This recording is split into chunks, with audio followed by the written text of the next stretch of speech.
바이스톰입니다. 전 세계인들의 스포츠 축제이자 우리나라에서도 가장 인기가 높은 스포츠 축제라 할 수 있는 월드컵. 이 월드컵 때가 되면 기존의 축구 팬들이 아닌 일반 국민들도 모두 TV 앞에 자리하고 우리 대표팀을 응원하게 됩니다. 즉, 축구를 평소에 그렇게 좋아하지는 않지만 국가대표의 경기인 만큼 응원하는 분들이 일시적으로 늘어나는 것이죠. 그렇다면 저희 바이스톰의 포지션은 어디쯤인가 생각해 보았습니다. 저희는 축구를 정말 사랑하긴 하지만 오직 축구만 좋아하는 하드코어 축구팬은 아닙니다. 그렇다고 월드컵 때만 응원하는 채널도 아닌 그 중간 어디쯤에 위치하고 있다고 생각하는데요. 다양한 소식들을 전하지만 축구와 관련해서는 대개 손흥민 선수에 대한 내용을 전달합니다. 그 이유는 바로 손흥민이라는 존재가 축구 팬으로서의 관점을 넘어 우리 대한민국 전체를 빛내는 사람이라고 생각하기 때문입니다. 마찬가지로 K-팝 전체를 응원하긴 하지만 방탄소년단이라는 존재를 단순한 그룹 그 이상으로 보는 것과 같습니다. 바로 이런 관점, 즉 대한민국을 빛내는 손흥민 선수를 응원하는 입장에서 볼 때 이번 월드컵은 그에게 너무나 가혹하다는 생각을 지울 수가 없습니다. 심지어 손흥민 선수의 혼이 담겨 있었던 바로 그 팀, 토트넘 소식을 전하는 영국 현지 매체에서조차 지금 손흥민을 모욕하지 말라는 이야기가 나오고 있습니다. 그 본격적인 이야기에 앞서 이번 월드컵 역시나 우리는 3차전에서 경우의 수를 따져야 함을 짚고 넘어가야 할 텐데요. A조에서 멕시코를 제외한 모든 팀이 경우의 수를 따질 수밖에 없는 상황입니다. 정말 복잡다단한 경우의 수들이 존재하지만 ESPN이 정리해준 A조 상황을 보면 우리의 입장은 매우 단순합니다. 기사는 월드컵 토너먼트 대진표의 윤곽이 서서히 드러나기 시작했다고 전했는데요. 특히 우리 대표팀이 포함된 A조 상황에 대해서는 이렇게 설명했습니다. 멕시코는 대한민국을 꺾으며 조 1위를 확정했다. 대한민국은 여전히 가장 유력한 조 2위 후보이다. 설령 체코가 멕시코와의 경기에서 이기더라도 대한민국은 체코와의 맞대결 전적에서 앞서 있기 때문이다. 하지만 체코가 멕시코를 꺾은 상황과 동시에 대한민국이 남아공에게 패배를 한다면 대한민국은 조 최하위인 4위로 떨어지게 된다. 한편 남아공과 체코는 무승부를 기록했기에 이 두 팀은 토너먼트 진출 희망을 가지고 마지막 경기를 반드시 이기려고 하는 상황이다. 만약 대한민국이 조 2위로 올라가게 되면 B조의 캐나다, 스위스, 보스니아, 카타르 중 2위 팀과 맞붙게 될 예정이다. 즉 우리가 남아공에게 승리하거나 비기기만 해도 경우의 수를 아예 생각할 필요도 없습니다. 하지만 패배했을 때는 경우의 수를 따져야 하는 최악의 상황이 나올 수 있다는 뜻입니다. 이거 뭔가 익숙하지 않으십니까? 너무 멀리 갈 필요도 없이 2018년 러시아 월드컵에서 우리 대표팀은 독일을 마지막 3차전에서 잡았습니다. 하지만 자력 진출에 실패하고 경우의 수를 따졌는데 당시 멕시코의 패배로 토너먼트 진출의 기회를 날린 바 있습니다. 2022년 역시 별로 다르지 않습니다. 토너먼트 진출을 확정한 포르투갈과 16강이 절박했던 우리 대표팀의 경기에서는 우리가 강호 포르투갈을 잡는 기적 같은 결과로 토너먼트에 진출한 바 있습니다. 그런데 그때의 상황이 거의 비슷하게 뒤집어져 있는 지금입니다. 우리는 아직 토너먼트 진출을 확정한 것은 아니라도 그래도 좀 여유가 있는 포르투갈과 비슷한 상황이고 남아공이 바로 2022년에 절박한 대한민국인 것입니다. 물론 우리나라의 실력이 포르투갈 수준이라는 뜻은 아닙니다. 하지만 남아공은 이번 대회에서 전력이 약하다는 평가가 우세하고 객관적 전력에서도 우리나라에게 도전하는 입장이죠. 즉 우리는 남아공의 도전을 받아주는 입장인 것인데요. 이런 관점에서 보았을 때 우리가 대이변의 희생양이 되지 말란 법이 있을까요? 세계적인 강팀들인 포르투갈도 독일도 절박했던 우리에게 당했는데 우리가 그 반대의 경우가 되지 말란 법은 없습니다. 그런 점이 전 세계가 축구에 열광하는 이유이기도 합니다. 한편 우리 입장에서는 어떤 경우에 대참사가 발생하느냐 하면 우리에게 비겨도 올라간다라는 안일함이 인식되는 순간입니다. 상대는 지금 절박하고 단 1승도 없이 고국으로 돌아가기를 원치 않습니다. 설령 우리에게 패배하여 토너먼트 진출이 무산되더라도 그들은 어차피 잃을 것이 없는 상황이기에 더욱 무섭게 덤벼들 것입니다. 이렇게 내일도 여전히 살아갈 걱정을 해야 할 팀이 오늘만 사는 팀과 만났을 때, 즉 토너먼트 따위는 생각할 겨를도 없는 간절한 팀을 만났을 때 도전자의 무시무시한 패기는 상대를 무너뜨릴 수도 있는 것입니다. 바로 우리 대표팀이 과거 월드컵에서 그런 패기를 보여주었던 팀인 것이죠. 무승부를 전제로 소극적인 전략으로 대응하는 순간 우리는 의외의 코너로 몰릴 수 있다는 것인데요. 아마 여러분들의 생각도 이와 크게 다르지 않으실 겁니다. 그러니 우리도 머릿속에 오직 승리만을 생각하며 전략과 전술을 짜야 안전하게 토너먼트에 올라갈 수 있습니다. 우리에게 월드클래스 수비수가 있고 수준 높은 골키퍼들이 있다고 해도 전술적으로 머릿속에 무승부를 그리는 순간 이 경기는 위험해지는 것입니다.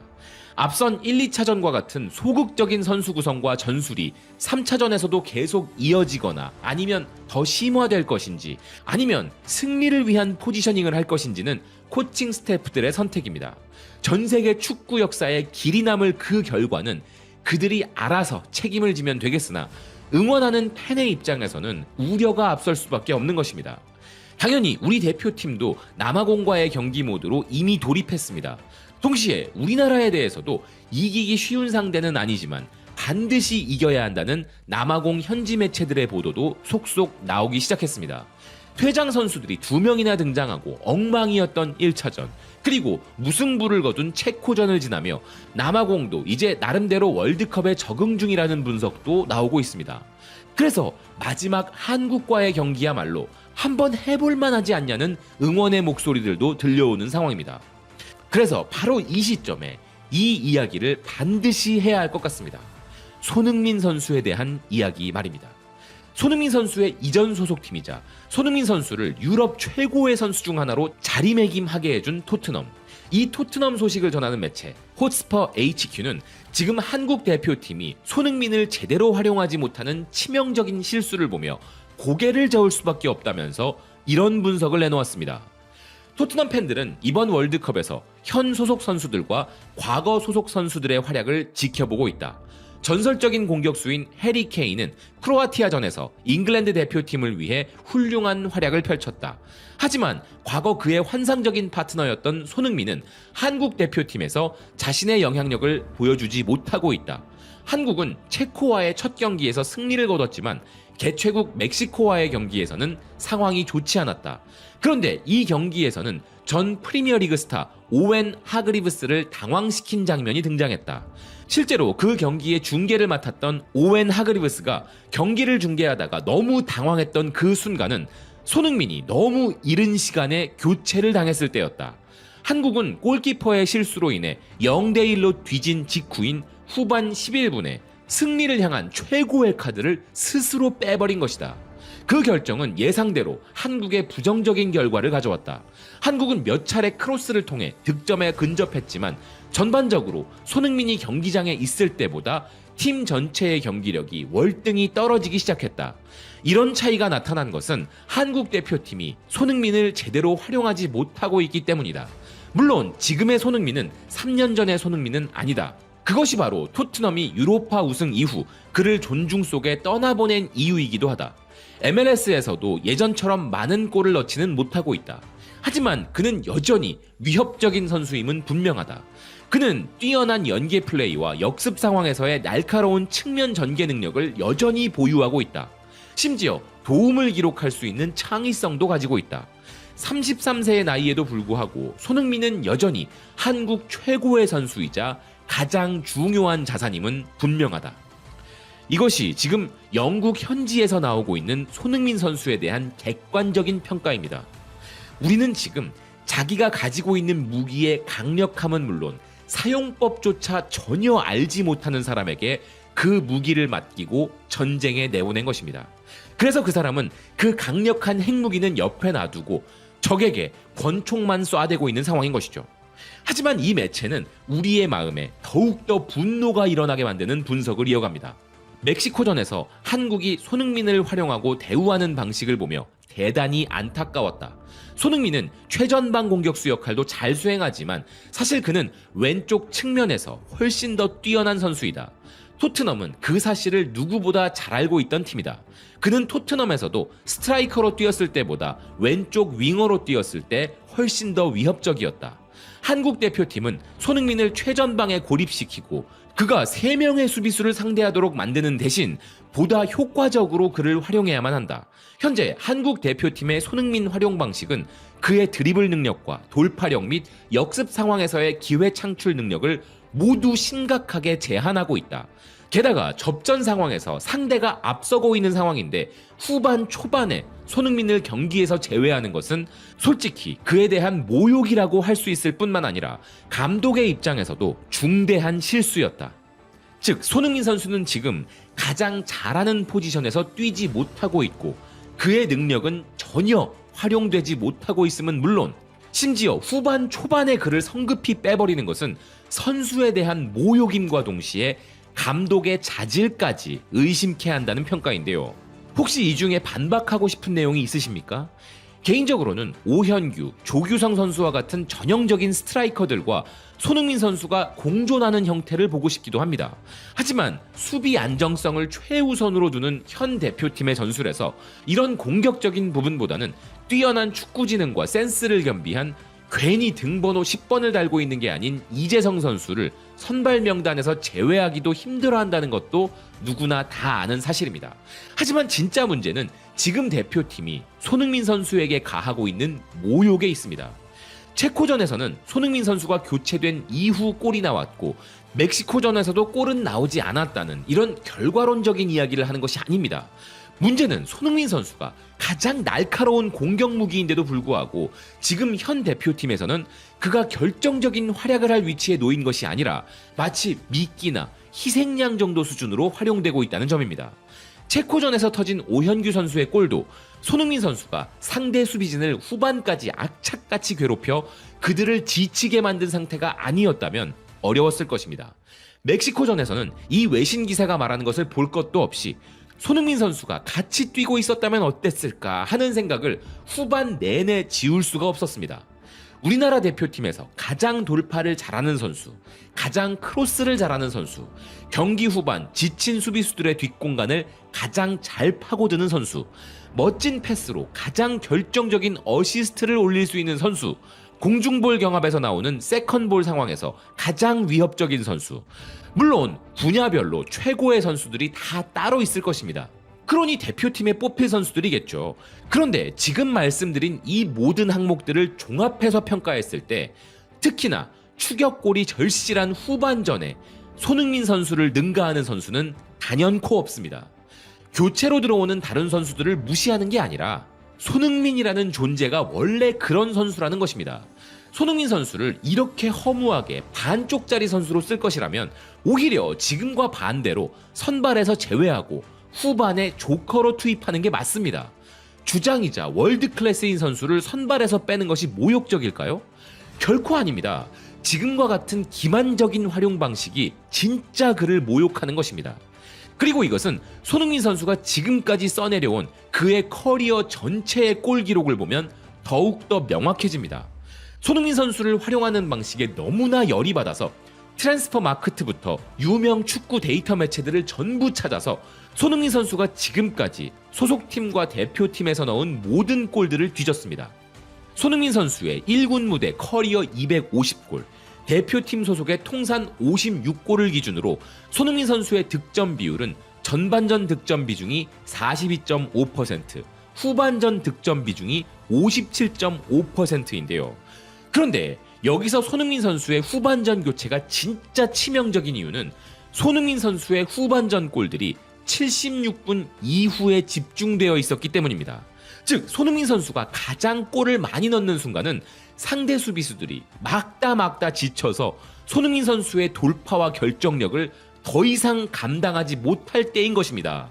상대의 집중력이 떨어지는 바로 그 순간에 손흥민 선수는 세상 그 어떤 선수들보다 빛나는 선수라는 뜻입니다. 그런데 정작 자신이 가장 빛나야 할 그 순간을 지금 벤치에 앉아 답답한 표정으로 바라만 보고 있다는 것입니다.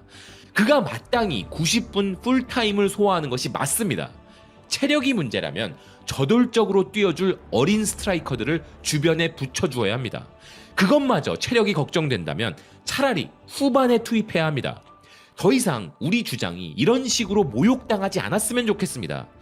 태극마크의 소중함을 누구보다 잘 아는 우리 손흥민 선수입니다. 그래서 그는 묵묵히 코칭 스태프의 지시를 따르고 있습니다. 하지만 그가 얼마나 지독한 승부욕의 화신인지 우리 중에 모르는 사람이 있습니까?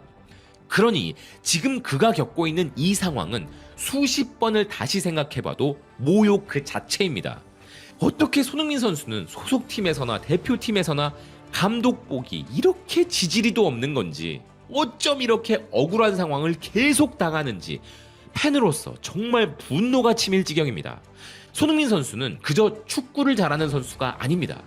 단 한순간의 경기를 결정지을 수 있는 게임 체인저입니다. 그저 60분쯤 뛰게 해본 다음에 골이 없으면 빼버릴 선수가 아니라는 뜻입니다. 그는 80분에 90분에 심지어 추가 시간에라도 경기를 뒤집어줄 수 있는 선수이기 때문입니다.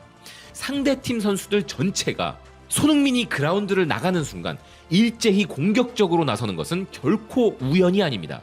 볼을 잡았을 때 무언가 기대감을 줄 수 있는 선수, 그런 존재감 자체가 상대를 뒤로 물러서게 만듭니다. 팀 내 최고의 선수는 단순한 수치로만 평가하는 게 아니라 존재 그 자체로 평가받아야 합니다. 우리 팀에서 손흥민 선수의 교체는 곧 차세대 에이스 이강인 선수의 고립을 의미합니다. 이강인 선수의 100% 활용법 역시나 손흥민 선수와의 공존에 있습니다. 이강인 하나만 막으면 되는 팀과 손흥민과 이강인이 동시에 버티고 있는 팀은 상대 입장에서 전혀 다른 팀입니다. 일명 배려 축구라고 하죠. 손흥민 선수처럼 베테랑이면서 월드 클래스로 평가받는 타 팀의 선수들을 보면 동료들은 그런 선수들의 체력 안배를 지원함과 동시에 바로 그 선수의 결정적인 한순간을 위해 모두가 배려하며 움직입니다. 그런 배려 축구까지는 바라지도 않습니다. 제발 손흥민 선수가 가장 빛날 수 있는 포지션, 그리고 빛날 수 있는 시간을 먼저 주고 그 다음에 평가하라는 것입니다. 세상 그 어떤 대표팀에도 자신들의 고집 때문에 손흥민 수준의 선수를 스스로 죽여버리는 그런 전략을 짜는 코치진은 없습니다. 축구를 인맥이나 의리로 하는 것도 당연히 안 될 일입니다. 하지만 주장과 에이스에 대한 기본적인 의리로만 봐도 지금 상황은 참담합니다. 과거에는 특정 선수를 위해 자신이 책임지겠다며 군대까지 대신 가겠다고 말했던 사람이 지금 대표팀 감독으로 있습니다. 그런데 어째서 현 시점에는 존재만으로 상대를 위협할 수 있는 선수, 이강인을 외롭지 않게 하고 황인범을 자유롭게 해줄 수 있는 선수를 왜 기다렸다는 듯이 계속 빼버리는지 도무지 이해할 수가 없습니다. 이것이 모욕이 아니면 도대체 뭐란 말입니까? 손흥민 선수 스스로가 부상이나 체력 문제로 교체 사인을 보내지 않는 이상 그가 기계적인 교체 루틴의 희생양이 된다는 것은 말이 안 됩니다. 손흥민 선수는 이런 식의 취급을 받을 선수가 아니기 때문입니다. 팀보다 위대한 선수는 없다고 말합니다. 하지만 그 격언이 팀 내 가장 위대한 선수를 몸에 맞지 않는 전술 속에 억지로 끼워 넣어서 실력을 전혀 발휘할 수 없는 상태로 뛰게 하라는 말은 아닙니다. 그를 믿고 선발로 내세웠다면 끝까지 믿어야 합니다. 무슨 대단한 전략이 있는 것도 아니면서 어설픈 기용으로 선수를 죽여서는 안 됩니다. 팀에서 가장 날카로운 창을 스스로 무디게 만들어 놓고 상대팀이 어리둥절해할 정도로 어처구니 없는 전략으로 싸우고 있는 현 대표팀.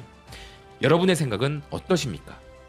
우리가 월드컵에서 더 좋은 성적을 거둘 수 있음에도 그렇게 하지 못하고 있고, 우리 손흥민 선수 역시 온전히 행복 축구를 즐기지 못하고 있는 것 같아서 오늘 이런 분통 터지는 넋두리를 해보았습니다. 아무쪼록 남은 경기에서는 손흥민 선수를 비롯한 우리 대표팀 선수들 모두가 부상 없이 진정으로 행복하고 즐겁게 축구를 했으면 좋겠습니다. 시청해주셔서 고맙습니다. 또 뵙겠습니다.